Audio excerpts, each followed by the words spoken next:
The purpose of this video is to review how we can write an equation in y equals mx plus b form. And from that equation we can find the slope and the y-intercept, or we can use it to help us when we're solving a systems of equations. So there's a few different times when this will be really useful in math. So it's important that you know how to do this. Okay, so if I'm given the equation 3x minus y equals 16 and I want to rewrite it in mx plus b form, that just means I want to get the y by itself and positive on one side of the equation. Okay, so if I'm looking at 3x minus y equals 16, there's a couple things I could do first. Okay, I could subtract 3x from both sides so that my y is alone, but then I'm working with the negative y, and although I can certainly do that, that's not my preference. What I like to do is I like to get my y positive first. So I'm going to add a y to both sides of my equation.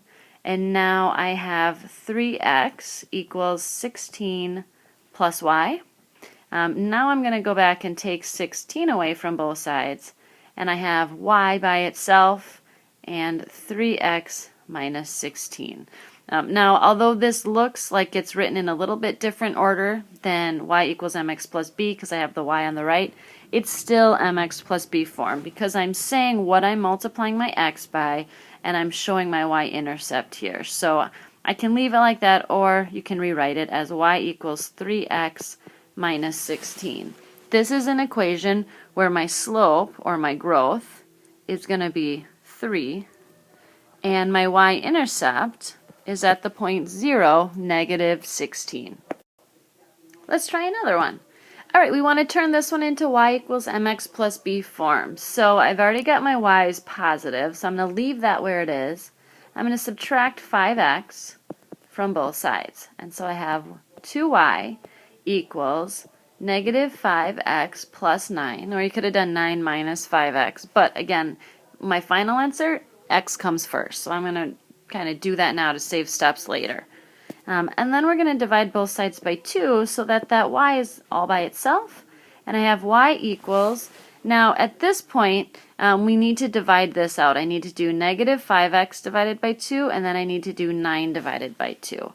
So I'm going to do negative 5 halves x plus 9 divided by 2. Now if either of those would have simplified into a whole number, I would have rewritten it. Some people prefer to turn it into decimals right away, and they would do negative 2.5x plus 4.5. But for me, knowing where this is all headed, I like to keep my slope or my growth factor as a fraction. It'll be a lot more useful to us down the road.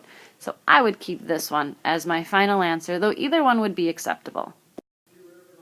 Alright, let's try another one. If you want to try this one by yourself, just pause the video, work through it, and then come back and check.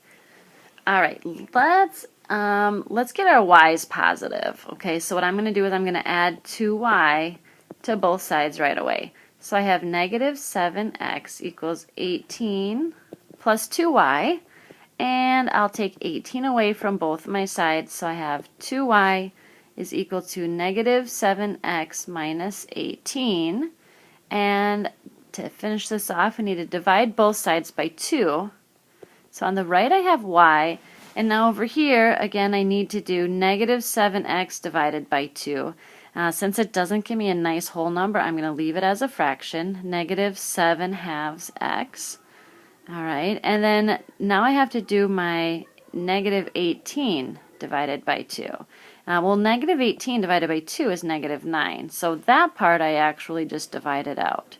So to rewrite it up here, I'm going to just put it in the other order. I'm going to do y equals negative 7 halves x minus 9. So from this mx plus b form, I can see that my growth is negative 7 halves, and my y-intercept is at the point 0, negative 9. Here's a couple more examples for you to try by yourself. What I would do is rewrite each of these in mx plus b form, and then come back to the video and check to see how you did. Then you can kind of give yourself a self-assessment to see how well you're understanding this. And then push play when you're ready for the answers. So check your answers and see how you did. All right, and talk with me if you want more examples. I'd be happy to work with you. All right, have a great night, and thanks for watching.